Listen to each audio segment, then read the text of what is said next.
qormaata kana milkeessuuf isin hundinuu qophootanii dhuftanii wanneen gara qormaataa waggaa deemtan waan dhorkaa ta'e irraa of eegaa wanti qabatanii deetan qartuu fi irsaasaa fi waan haayxaniin qofa fi admission slip teessanii irraanfatina haaluma kanaan gara qormaataa deemtanii eega qormaata keessan fixxanis hangammaa isin hundinuu kaafteeraa argitanii jirtanii kaafteeraan keenya gayaadha odoon didichine suutuma jettanii laaqana keessanis fatara keessanis jaattanii gara qormaataa dhuftanii warri isin qoruus hedduu isin sappoorti godhanii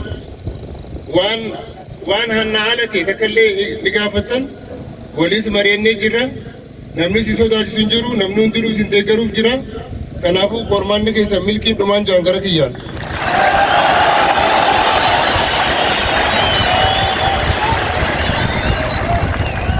Dhagee adamsa tokko jira ijoollee bara deengaddaatii fi bara kaan qoramte warri isin qore maal jaan hawwa isaaniitiif dhaamsa dhaamaa jaan ijoollee tana akkanatti naamusaan guddisuu isaaniitiif galatoonfachuu qabannaa jaanii kanaafuu galata isaanii warra keessan biraan nu ga'a.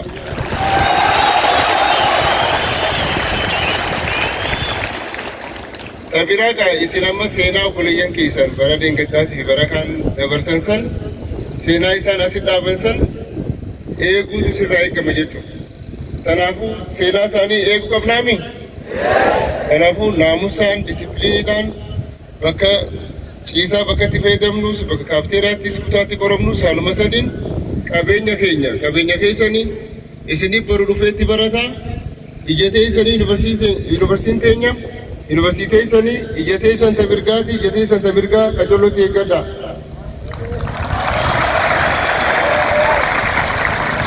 Kan biraa waan tokko kaasuuf asgaa yuunivarsiitii keessatti bakki itti fincaanan mana fincaanii qofa akka ja'a.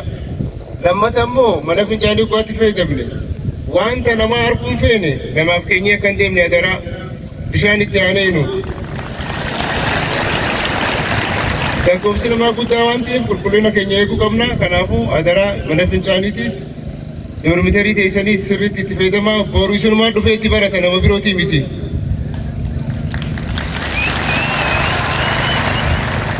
Tabiroo akhi nama wanti namni godhu gaa hanqinan dhabdu fakkeenya yoo ibsaan kan dhaamu ta'e iyyanii didichuun barbaachisu rakkoon jiraattus warri jiru ni fura. Kanaafuu yoo hanqinni tokkollee kan uumamu ta'e tasgabbiidhaan amma deebisaan nu kanamtu amma sirraa'u haa eeggannuun ja'a ani milkaa'aa boruun teessanaa isiniin ja'a.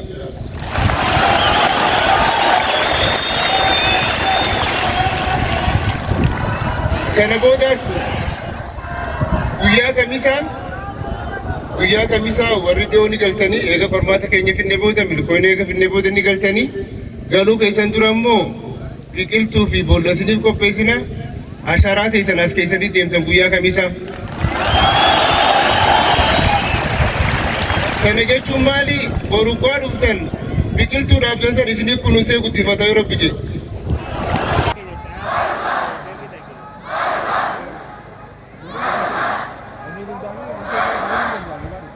qormaataan wal qabatee waan jiruudha. Barataan hunduu waan kana sirriitti dhaggeeffatee hojiirra yoo oolche qormaata isaa parsantaa 50 akka dalageetti ilaalama. Maaliif qormaanni naamusaa qormaanni seera mataa isaa qabee jechaadha. Kanaaf wanta ammaan booda isiniif dhiyeessu deemu kana haalaan dhaggeeffadhaa hin jedha. Kuni ibsa barattoota qormaata xumuraa sadarkaa lammaffaa Itoophiyaa fudhataniif qophaa'e. Kutaan jalqabaa qormaataan dursee wantoonni raawwatanii fi qophiin isinirraa eegaman maal fa'i kan jedhu isiniif deebisuun yaala. Kan jalqabaa inni guddaan qormaatichaaf xiyyeeffannoof kabaja gahaa kennuudha. Wanti kabaja kennineef haalaan akka hubannu, haalaan akka hojjennu karaarra nu kaa'e waan ta'eef kabaja guddaa qormaataaf kennuu ni barbaachisa jechaadha. Kabaja jechuun xiyyeeffannoo jechaadha. Waliigalee qormaanni kun kan isiniif kennamu iddoof haala addaa keessatti waan ta'eef barattoonni qophii barnootaa fi xiinsammuu gahaa qabaachuuf kabaja gahaa qormaatichaaf kennuun qormaata keessan fudhachuu qabdu jenneet akka seensaatti isiniif dhiyeessuu barbaadna jechaadha. Kuni maalinni kan biraa naamusa taansuudhaan qormaatni xiinsammuudhaan wal qabata jechaadha. Barataan hangam iyyuu cimaa ta'e xiinsammuudhaan qormaata kana nin dalaga qophaa'een jira jedheen amanu taanaan dursee kufee jechaadha. Akkasimi kanaaf if amansiisaatii akka dalaydan of amansiisaatii itti adeema. Qormaanni xiinsammuudha kan jennuuf kanaaf of amansiisuu barbaachisa. Anni mo'adhaa qophaa'een jira niin hojjedhaa gamana jedhee namarraa niin ilaalu qormaata qofaan hojjedhaa humna kiyyaan yuunivarsiitii bareedaa yuunivarsiitii guddaa kana deebi'eetiin ittiin baradhaa ittiin qaraa jettanii murteeffachuu qabdanii jechaadha. Kanaafuu qormaanni xiinsammuudhaan hedduu wal qabata. Kan biraa iddoo jiraatanirraa fagaatanii waan deemtaniif sodaachuu hin qabdan. Kunis qormaataan wal qabata jechaadha. Namni sodaatu hangamuu waggaa 4 kana qo'achaayyuu yoo ba'e hangamuu cimaa yoo ta'e sodaannaan maal ta'a? Qormaanni harkaa badaa gaafiiwwan ni irraanfata foormulaawwan keessanii irraanfatanii jechaadha. Kanaaf sodaachuu hin qabdan tasgabbooftanii wanta itti qo'attan san qormaanni wanta addaan qabu waanuma hanga ammaa qaraatantu gaaffilee amma isin hojjettantu bifa isaa jijjiiraa kun immoo gaafiin sunis irra deebi'ee dhufee isiniif qophaa'a waan ta'eef qormaanni kun biyya alaatti yookaan samiirraa waan bu'u akka hin taane of amansiisuun dirqama miti. Kana xiinsammuudhaan of amansiisuu fi qophii ta'u jechuun. Kanaaf sodaachuuf rifachuun waan qo'anne nu harkaa gata nu dhibee keessas of buusuu dandeenya jechaadha. Kabira miira ofitti amanuu qabaachuu fi qormaata kana ofii kiyyaan hojjedha jettanii akkuma dura isiniif ibsuuf yaalesan itti adeemuu qabdanii. Kanaafis erga mooraa yuunivarsiitii seentan booda iddoo qormaataa fi iddoowwan isiniif hayyamaman dursitanii beekuu qabdan. Iddoo isiniif hayyamame beektanii iddoon isiniif hayyamame bakka qormaata itti qoramtan bakka ciistanii fi bakka bashannanaa hundi isiniif hayyamamee jira. Kanaan wal qabatee eegumsi yuunivarsiitii poolisiin federaalaa mooraa kana keessa ni jiru bakka isaan isinirraa isin dhorganitti deemuu qabdanii jechaadha. Waliigallee ayyee sagantaa qormaatichaa dursanii beekuu fi hojiirra oolchuu barbaachisa. Qormaanni keessan boruurraa eegala.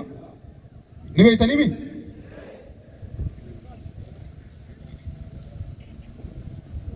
Boruurraa eegalee hanga kamisaatti itti fufaa jechaadha. Guyyaa sadanuu qormaata lama qoramtan. Kan biraa mirgaaf dirqama keenya akkamitti haa bahannu? Namuu mirga qaba akkasuma dirqamas ni qaba jechaadha. Kanaaf mirga keenyatti haalaan fayyadamuu qabna akkasuma dirqama keenyas bahachuu qabna. Fakkeenyaaf gaaffilee qormaataan waliin qabanneen alatti gaaffii kamuu gaafattanii deebisaa argachuun mirga keessan.